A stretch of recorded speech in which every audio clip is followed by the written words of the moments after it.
Nah, pas waktu itu gue jalan-jalan, tiba-tiba datang nih. Wow! Guys, sebelum kita mulai podcast hari ini sama ngobrol-ngobrol, kita ini dulu pakai hand sanitizer dari Ati. Oke. Bagi dong.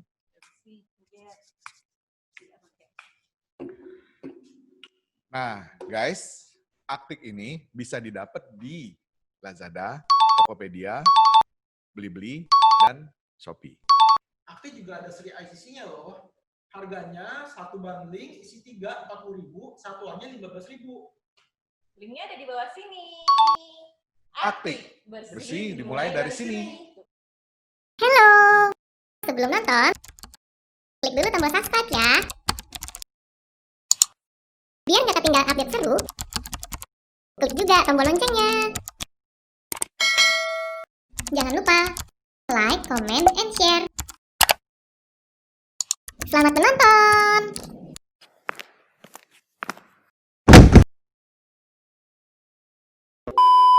Selamat pagi. Untuk sahabat Previously Awesome. Hari ini kita bakal ngobrol dari DataScript, perwakilannya untuk XYZ 3D Printing dengan Pak Arief Santoso Setiawan.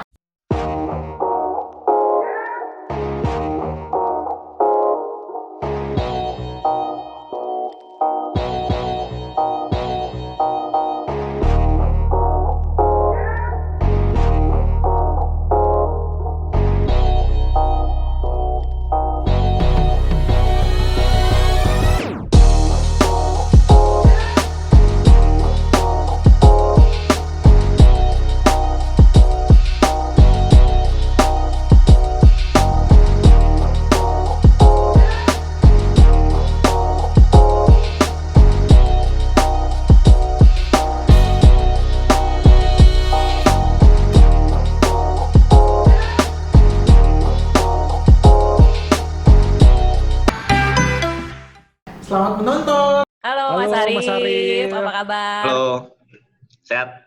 Sehat. Alhamdulillah. Oke, hari ini kita bakal ngobrolin seputar tentang 3D printing ya dari DataScript. Siap. Jadi aku mau tanya dulu sih ini Mas Arief. Sebenarnya printing 3D itu maksudnya apa sih? Kadang kita sejauh ini kita belum tahu nih 3D printing itu apa yang kita tahu kan 2D printing yang biasanya orang tahu. Misalnya buat di t-shirt, buat di tote bag. Yes. 3D printing itu apa sih? Basically kalau 3D itu kan sebenarnya 2D dan 3D bedanya dua dimensi. Dua dimensi artinya cuman ada dua aksis, X dan Y. Sedangkan kalau 3D itu ada X, ada Y, ada Z. Artinya dengan kata lain ada volume, ada isinya. Nah, kalau di 2D printing kan kita bahasa awamnya adalah ngeprint atau mencetak selembar. Kalau 3D karena ada volumenya, jadi mencetak berlembar-lembar. Nah, yang membedakan 2D dan 3D adalah di volume. Jadi basicnya artinya 3D printing adalah kita mencetak sebuah objek yang memiliki volume. Gitu sih. Oke. Lalu untuk 3D printing sendiri ini kan teknologi yang baru kan ya Mas ya? Yap. Kalau dibilang baru, sebenarnya enggak sih. Kalau di kita itu dari DataScript itu memang udah megang 3D printing dari 2007. Cuman untuk momen itu tahun 2007 itu para produsen 3D printing lebih fokus ke arah untuk industrial. Bukan untuk personal. Betul, mesin-mesin yang besar semua. Artinya kalau kita ngomongin ukuran, size-nya itu ukuran mesinnya sebesar ATM lah, 2 ATM. Dan capability atau kemampuan orang buat beli mesin 3D printing itu belum semudah yang sekarang. Artinya yang sekarang itu kan kita mau beli yang di harga 3 juta pun udah bisa. Kalau yang dulu kan memang levelnya di industrial, ya minimal ratusan juta lah. Atau paling murah pun puluhan. Dan peruntukannya itu memang buat buat di tahap pembuatan prototyping, bukan untuk produksi. Dan pabrik-pabrik besar aja yang pakai. Nah, kalau sekarang ini di era 2010 ke atas itu komunitas 3D printing itu sudah menggagas untuk membuat 3D printing yang personal. Ya 3D printing yang artinya mereka ini mencari jawaban supaya gimana caranya orang-orang pribadi itu atau perorangan bisa punya 3D printing. Artinya teknologinya itu yang diambil konsep kerjanya, cuman untuk volumenya diperkecil lagi seperti itu.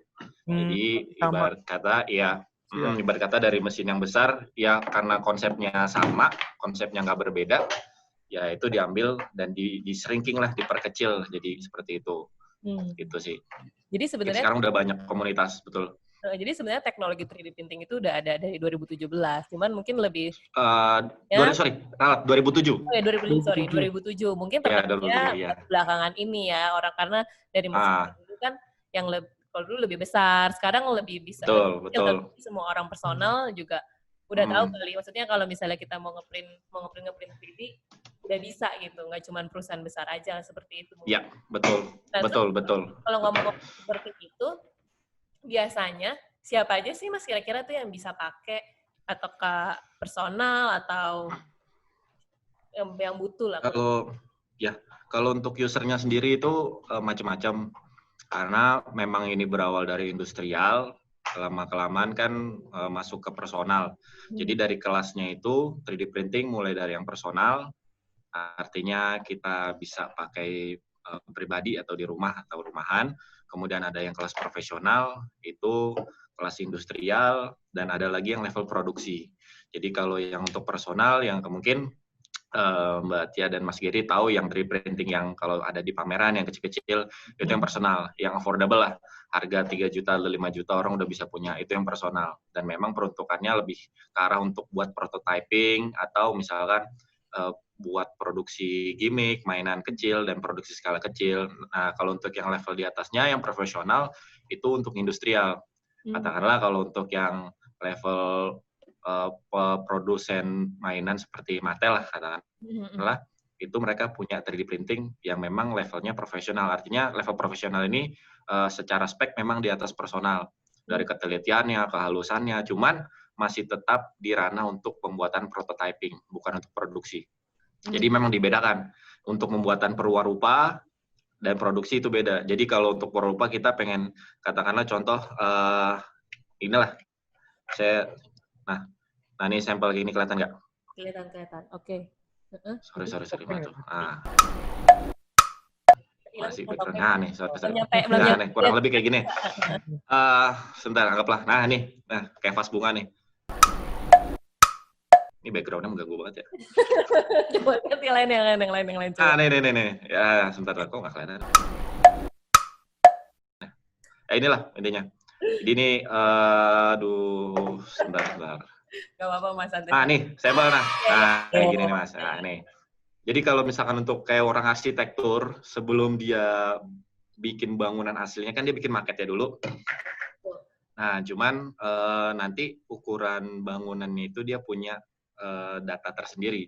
Jadi yang ditampilkan nanti ke klien itu hanya maketnya saja, bahwa desainernya ini, arsiteknya ini ngasih informasi bahwa ini loh yang nanti akan dibangun seperti ini gambarannya. Cuman untuk ukuran bangun yang nanti dikasih orang teknik sipil atau orang bangunannya itu berbeda lagi, dan memang lebih ke arah untuk ngasih visualnya aja sih, visual. Dan khususnya kalau untuk produk-produk yang ada hubungannya sama manusia, misalkan kayak yang dipegang lah, katakanlah misalkan botol sampo yang butuh ergonomis atau dipegang nyaman apa enggaknya, nah itu prototyping sangat penting gitu. Artinya dalam proses di prototyping itu yang menentukan desain ini layak diproduksi apa enggak, itu aja. Berarti tapi kalau untuk toys ya? Betul. Kalau untuk mainan mungkin nggak sampai sampai detail, perlu ukurannya sampai sekian ketelitiannya sekian mili, kemudian enak dipegang apa enggak. Kalau kebanyakan teman saya yang main buat bikin aksesoris, dia hanya lookalike kelihatan udah, dan lebih cenderung untuk produksi nggak terlalu banyak. Katakanlah untuk bikin toys figur misalkan tinggi 10 cm custom, dibikin lah misalkan buat souvenir 100, nah itu pakai 3D printing cocok. Kan nggak mungkin kita kasih ke produsen mainan bikin 100 juga ngap juga biayanya gitu. Makanya solusinya itu adalah ya pakai 3D printing kayak gitu. Oh, berarti untuk biaya 3D printing sendiri itu sebenarnya harganya nggak terlalu mahal juga ya? Atau ada kira-kira kisaran berapa nggak sih kalau 3D printing gitu? Kalau dibilang mahal apa enggak sih sebenarnya relatif. Lebih ke kebutuhannya aja dulu. Kalau misalnya tadi yang saya bilang, kalau seandainya katakanlah kita dapat proyekan untuk buat souvenir custom, itu katakanlah 100 piece gitu. Ya kalau kita bandingkan dengan produksi 100 piece, di pabrik-pabrik itu kan nggak menerima misalkan jumlah kecil. Pasti kan dia menerima jumlahnya besar. Ya ribuan, mungkin puluhan ribu gitu. Katakanlah kita ngomong analoginya gini, saya seorang produsen kue nastar gitu, dan saya pengen bikin sampelnya ini ya nggak terlalu banyak, katakan 1 toples. Dan saya kan perlunya kan cuma pakai oven kecil kan. Artinya saya adonan seperlunya, hanya pengen tahu tesnya gimana nih, komposisi adonannya, tepungnya, gula dan sebagainya, sama isian nanasnya. Ya itu saya cukup pakai oven kecil. Oven kecilnya adalah 3D printing gitu. Ketika kita cobain, tesnya udah oke lah, kita mau produksi banyak, katakanlah sampai puluhan ribu toples, baru masuk ke produksi. Jadi kalau dibalik kondisinya misalkan, saya pengen bikin sampel kue nastar 1 toples, kita lempar ke pabrik Kongguan kan, pabrik Kongguan juga ditolak. Iya. Betul. Iya, ntar di logonya itu bapaknya pulang itu. Oh yes, Daddy. Ngomel-ngomel. Bapaknya ngomel-ngomel lagi pulang nih. Iya kan, ke pabrik. Iya, ya sebaliknya pun gitu. Kalau untuk produksi 3D printing pun nggak bisa mencukupi untuk load produksi karena memang terbatas karena kecepatannya seperti itu. Oh, memang itu. Jadi memang ada perannya masing-masing. 3D printing gitu? Relatif sih, mulai kalau untuk ukuran yang emas yang tadi kayak gini, kelihatan nih balik saya. Nih ya. Ya, kelihatan. Nah, ini kurang lebih sekitar 2-3 jam. Oh, 2-3 jam. Makanya kalau untuk produksi massal ini memang nggak cocok. Makanya kalau di mesin injection molding, kalau di pabrik-pabrik itu, ya untuk bikin produksi kayak gini yang penting dengan desainnya udah ada, kan langsung pakai dice namanya ya, pakai mold itu ya paling nggak nyampe berapa detik udah jadi gitu. Cuman kan untuk mendapatkan desain fix seperti ini kan kalau menggunakan mesin molding kan sangat mahal. Nah, salah satu solusinya adalah 3D printing. Betul. Kalau 3D printing dibilang murah, ya tergantung. Kalau kita load kerjaannya mungkin untuk bikin action figure katakanlah 10 cm gitu, kita bikin 100, itu jauh memang lebih murah ketimbang kita minta ke pabrikan. Katakanlah kalau misalnya 100, 1 piece-nya itu bikin dengan bahan resin, let's say misalkan di angka 50.000 sampai 100.000 lah satu figure. Nah, balik kalau misalkan kita ke pabrikan, sekalipun diiyain gitu, 1 piece kita bikin 100, harganya bisa jauh lebih mahal. Mungkin 1 piece itu bisa 1 juta karena bikin master mold-nya itu yang makan biaya banyak. Ada solusinya. Betul. Solusinya itu ada di 3D printing seperti itu. Itu mesh itu bahannya apa itu, Mas? Yang mana tuh? Yang mesh tadi. Oh, kalau yang mas tadi ini saya taruh depan muka aja biar kelihatan. Nah, basicnya itu kalau di 3D printing itu ada material yang umum namanya PLA. PLA plastik polimer ya, jenis polimer atau plastik. Itu polylactic acid namanya, itu jenis bahan material yang terbuat dari serat jagung. Yang biodegradable, yang aman lah. Artinya kalau kita buat gunakan sebagai alat makan pun masih bisa gitu. Dan misalkan dikasih mainan buat ke anak-anak, tapi yang bukan yang non color gini ya, yang warna monokrom ya, katakan yang putih lah ya. Ya yang satu warna lah pokoknya. Itu masih aman kalau misalkan kita mau kasih buat custom mainan ke anak kita yang umur yang toddler, kan kadang anak-anak kan suka ngemut-ngemutin barang gitu ya. Itu menggunakan polylactic acid masih aman gitu. Ada lagi yang menggunakan bahan ABS. ABS itu bahan yang plastik umum yang digunakan untuk industri. Kayak misalkan ini casing headset, headphone itu menggunakan bahan ABS. Cuman kalau untuk struktur dan kekuatan jangan disamain sama, ini kan proses produksinya molding.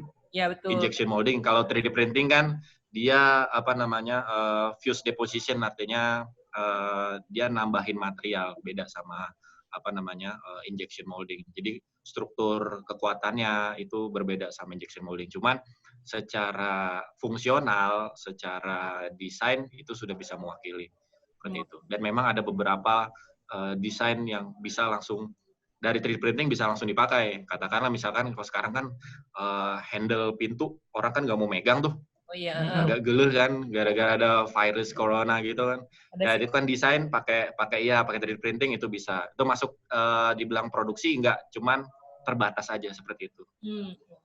Oh, yang buat bukaan pintu itu. Corona finger ya, Corona finger. Ya, iya betul. Oke. Kalau misalnya kita buat tombol lift gitu.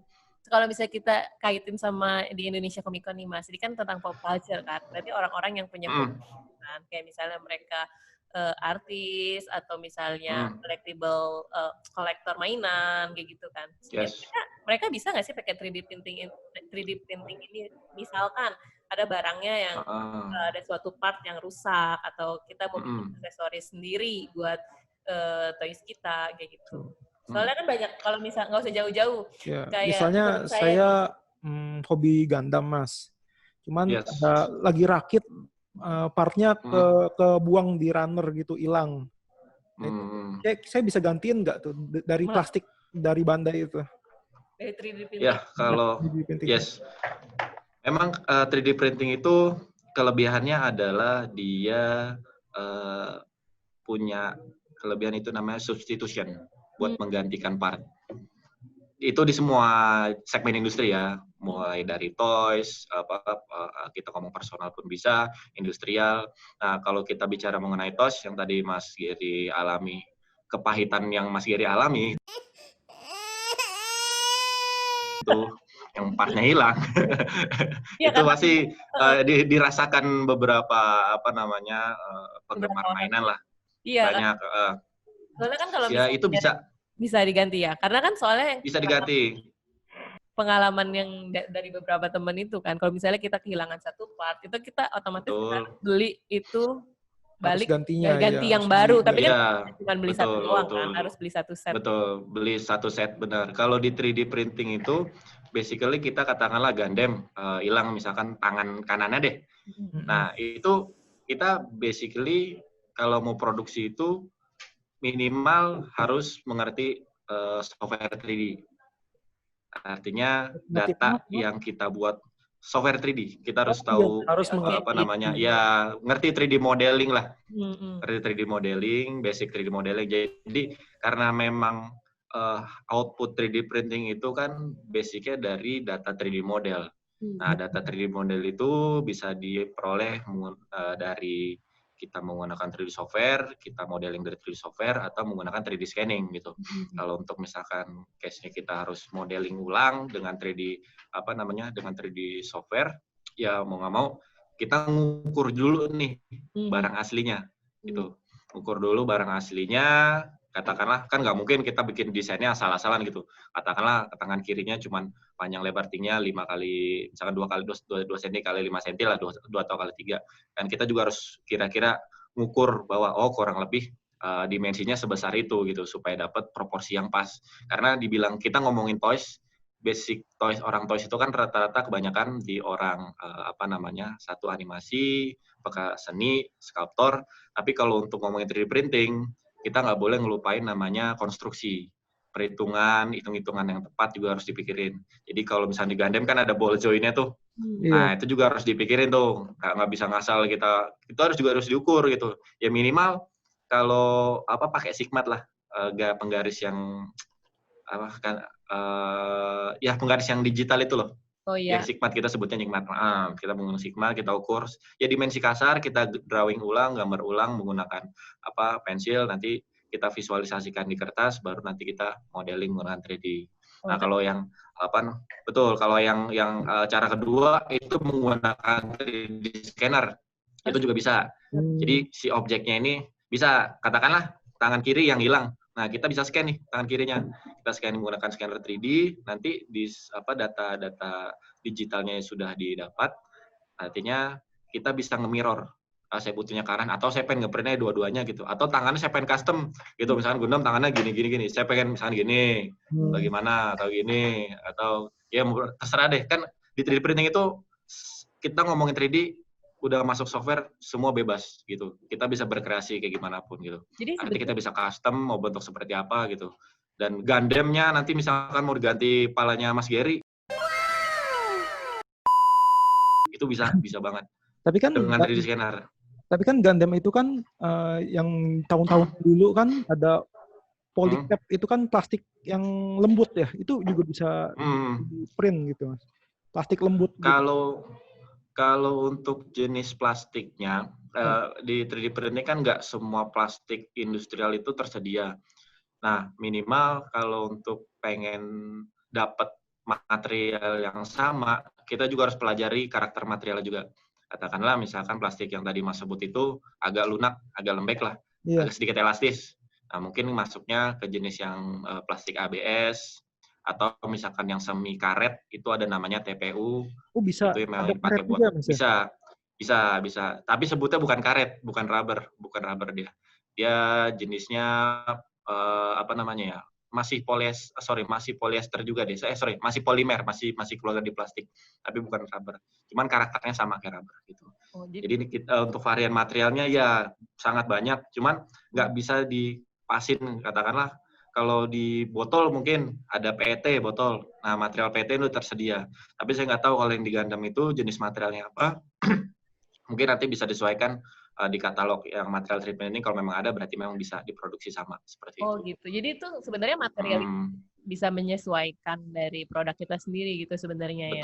Betul. Ya, jadi memang kita butuhnya. Kan sekitar ada 2 kan, yang ABS sama yang satu lagi tuh PLA. Iya, PLA ya kan. Sebenarnya untuk materialnya sendiri itu ada banyak banget bisa kita sesuaiin sama produk kita gitu kan. Iya.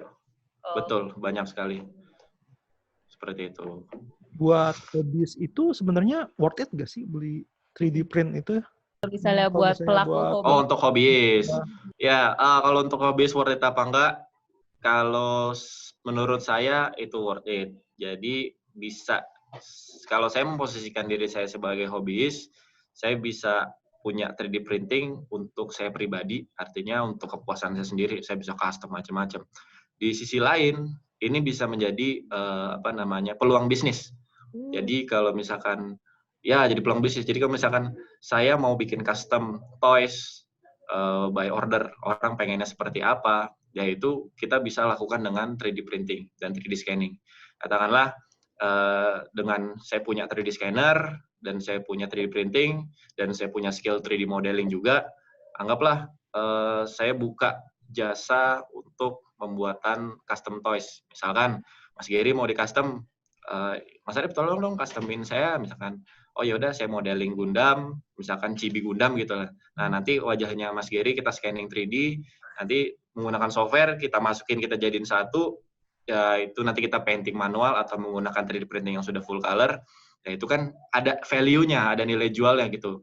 Dan barang-barang unik kayak gitu kan, kita nggak bisa dapat di pasaran bebas gitu. Hanya orang-orang tertentu yang bisa dapetin. Nah, yang bikin worth it itu adalah ya customize itu. Yang punya nilai, yang punya value adalah customize-nya itu. Jadi untuk hobis menurut saya sangat worth it, sangat value. Tapi Mas Arif, kalau kita ngobrolin begini kan, kalau 3D printing kan harus berhubungan sama 3D design kan? Iya, betul. Harus betul. Kalau misalnya orang kayak saya nih, saya nggak bisa 3D design, itu bisa tolong juga kan? Tolong bikinin ini nih, desainnya seperti ini, atau kita nggak bisa sih, atau cuma buat nerima udah jadi gitu, tinggal kita produksi gitu. Biasanya kalau untuk 3D itu kan sekarang udah banyak website yang ngasih free 3D model gitu. Cuman memang kan limit terbatas, artinya ya misalkan Mbak Tia pengen desain anggaplah kayak tadi pengen download bodinya Wonder Woman, nanti dengan harapan Mbak Tia-nya mau di-scan, kepalanya diganti Mbak Tia gitu. Cuman untuk beberapa model mungkin itu berbayar, artinya nggak free semua gitu. Bisa sih, bisa nggak masalah. Cuman alangkah baiknya dan asyiknya kalau sudah main 3D printing itu bisa menguasai 3D model. Dan sekarang untuk belajar 3D model itu udah mudah lah ya. Dan kalau kita ngomong gampangnya, YouTube lah kuncinya. YouTube. Tutorialnya YouTube itu. Nah, cuman gini, kalau memang ada teman, benar ada teman yang bisa kita karyakan gitu, yang kita bisa minta tolong untuk ya kita minta misalkan jasain temen, bisa nggak desainin custom gini. Cuman dengan catatan kalau untuk 3D printing ini si 3D modelernya pun juga harus ngerti produksi. Artinya untuk membuat satu model biar bisa dicetak dengan baik dan sempurna, si seorang 3D modeler ini pun harus paham prinsip-prinsip untuk produksi. Artinya nggak sembarang kita main bikin 3D, pasang sono, pasang sini di 3D model, oke lah. Kita kan ngomong kalau di komputer bikin rumah melayang pun bisa gitu. Cuman kalau untuk realnya, untuk produksi itu kan nggak bisa seperti itu. Semua ada hitung-hitungannya, semua ada konstruksinya. Makanya kalau untuk hobbyis atau orang-orang 3D modeler yang sudah terjun ke dunia produksi, khususnya di 3D printing, biasanya mereka tuh udah memahami teknik produksinya. Artinya ketika dia bikin satu model, betul, semua ada pakemnya dan nggak sembarang kita bikin desain kayak gini, tinggal tempel-tempel, dan memang ada konstruksinya. Ya katakanlah, ini seperti orang teknik lah. Kita kalau bikin bangunan, pasti kan ada struktur bawahnya, kemudian fondasinya gitu. Nggak semata-mata kita bikin fondasi pengen melayang gini, nggak, ya itu nggak bisa gitu. Kita hidup di bumi, bukan hidup di bulan gitu, nggak melayang semuanya. Juga ya. Nah, benar harus mikirin konstruksi juga, dan itu sebenarnya di pelajarannya learning by doing sih. Jadi kalau misalkan teman-teman hobis yang baru mau belajar 3D printing, ya basicnya kalian awal-awal ya, kalau saran saya itu download dulu file yang sudah ada, coba test print, jadi biar tahu prinsip kerjanya kayak gimana. Oh, ternyata ada beberapa poin yang krusial untuk membentuk satu model supaya berhasil dicetak seperti itu. Jadi nanti dengan berjalan waktu, trial error, dia tahu, oh ternyata modeling itu nggak sembarangan loh. Saya walaupun bikin karakter, ya tetap ada teknikalnya, kita mikirin konstruksi juga gitu. Sebenarnya ya katakanlah kalau kita kalau misalkan kayak sesuatu yang mustahil gitu ya, kalau misalnya kita printing biasa kan. Nah, sebenarnya kalau dibilang mustahil pun, ya kalau dibilang, kalau nggak nyentuh tanah mungkin dari Mas Gary tahu lah kalau yang posisi Gundam yang floating itu pakai Mika. Nah, itu masih bisa diakalin gitu ya. Setidaknya kalau kita mau bikin hal yang mustahil, kita juga mikirin nanti ketika produksi, yang mustahil itu bisa diproduksi juga apa enggak, dengan cara diakalin lah, dengan tanda kutip gitu. Tapi ya pinter-pinter kita lah gitu. Tapi 3D printing sendiri tuh ada yang nggak bisa dilakukan nggak sih? Seperti ukurannya terlalu kecil atau apa gitu, Mas? Oh ya, kalau untuk 3D printing itu kan balik lagi tadi yang saya bilang, ada kelas-kelasannya, ada yang personal, ada yang profesional, ada yang production. Mungkin kalau di kelas yang personal itu, katakanlah ada yang jenisnya bahan filamen, yang filamen itu kayak tadi saya kasih unjuk. Ini filamen. Ini kalau misalkan saya zoom dekat itu, ya ada yang berupa gulungan. Terus ada lagi yang tadi sampel mana? Nah, ini deh. Sorry. Nah, ini resin nih. Ini udah detail banget. Ini lebih detail. Kita ada mainan juga yang dari resin juga sih. Kita teman kita Tony. Kayak begini bukan sih kalau resin itu? Ya, itu resin. Ya bisa resin, bisa epoclay. Nah, kalau sekarang 3D printing udah bisa menggunakan bahan resin kayak gini.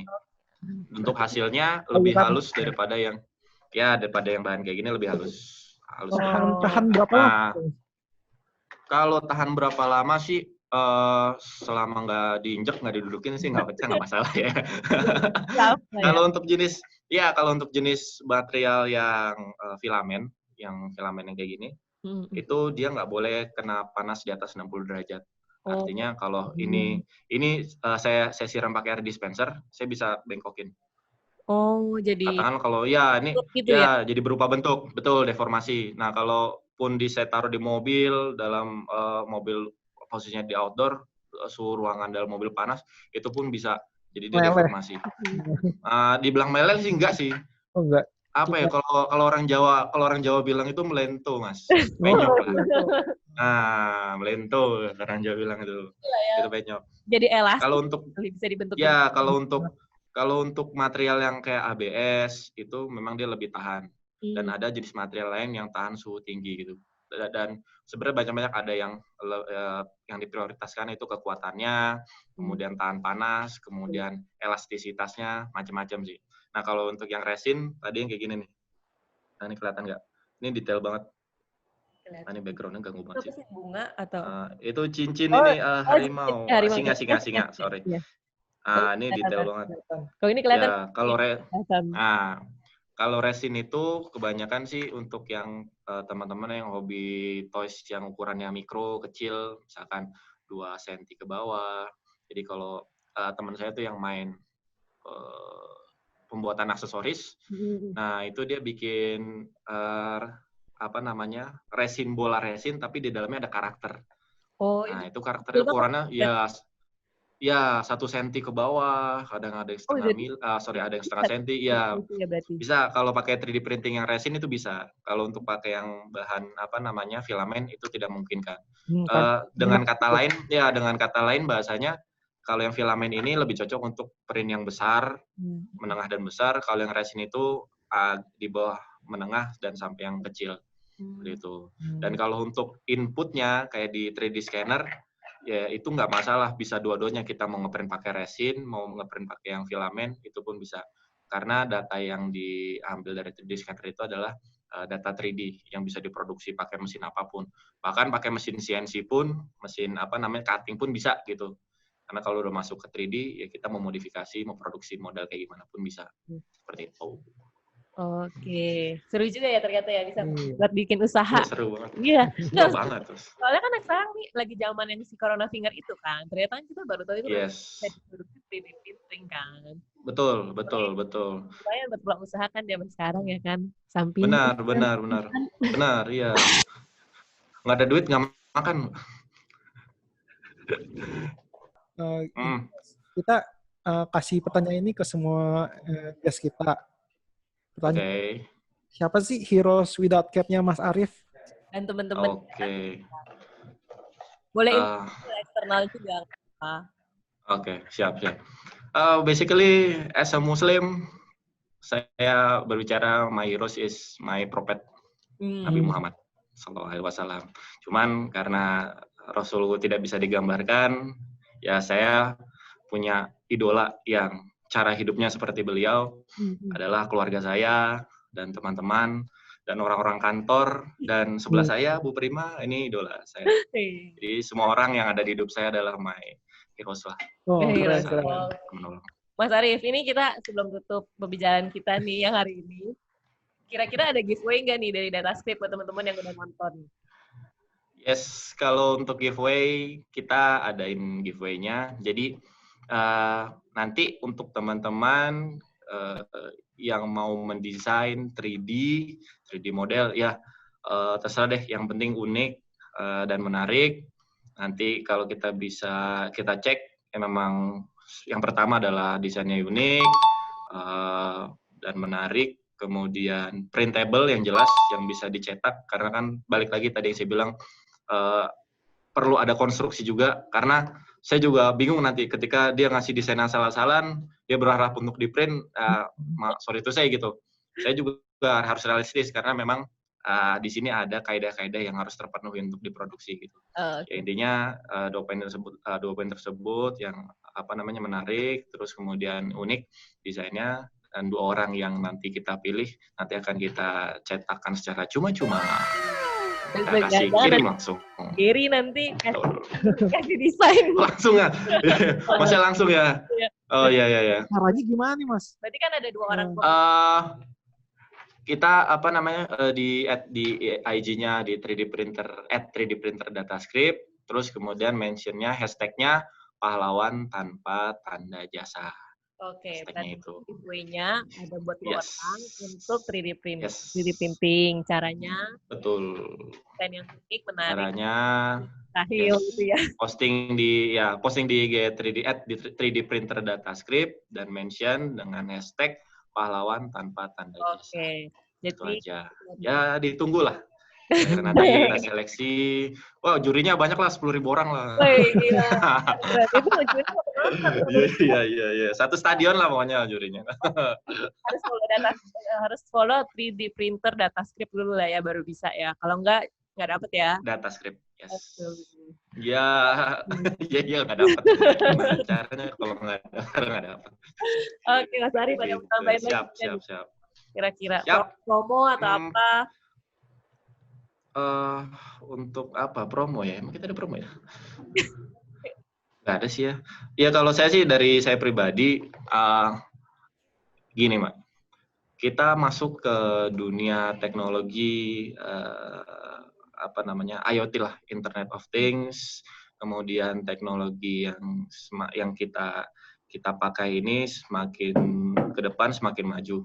Artinya kita jangan sampai ketinggalan lah. Apalagi kalau untuk saya pribadi, saya memang basicnya seorang desain transportation yang memang main 3D juga, dan dunia untuk 3D modeling, main toys, kemudian main kayak jewelry, ya nggak jauh-jauh lah. Saya main di situ-situ juga gitu. Kita jangan mau kalah sama negara lain gitu. Kita punya sumber daya pun bagus gitu. Indonesia, ide-ide orang-orang Indonesia tuh hebat-hebat lah. Yang ya bukan terakhir ya, yang kayak komikus Indo bisa tembus keluar, animator Indonesia bisa tembus ke box office di Amerika, dan artinya kan kita punya potensi sangat besar gitu. Sangat sayang kalau kita nggak bisa ngikutin teknologi. Ya mulai dulu dari yang kecil gitu kan. Kita bikin toys, kita bikin desain atau bikin segala macam dengan memanfaatkan teknologi. Ya teknologi dan informasi yang harus kita manfaatin lah. Apalagi udah dimudahin ya sekarang kan ya. Betul. Indonesia aja udah keluar negeri ya. Game ya, betul. Benar. Yang penting ada paspor, Mas. Terditahan lagi. Iya. Sekarang nggak ada dulu virus-virus ini, pergi dulu biar bisa. Iya, jangan. Iya, banyak paspor, ini. Ya kan? Iya, liburan saya ditunda banyak ke 200 negara kalau nggak salah ditunda. Keren. Canda. Virtual lain. Siap. Aja, virtual travel. Kan ada tuh sekarang. Gimana? Virtual travel kemana-mana. Oh iya. Ya, Virtual, betul. Iya benar. Bisa. Nggak perlu jauh-jauh. Nggak perlu keringetan juga. Iya, betul. Oke deh. Mas Ari, makasih waktunya ya. Thank you, Mas Gary. Siap, sama-sama. Mas Ari. Semoga sharing-sharingnya bermanfaat. Ya. Thank you. Ya, makasih. Thank you. Inevitable.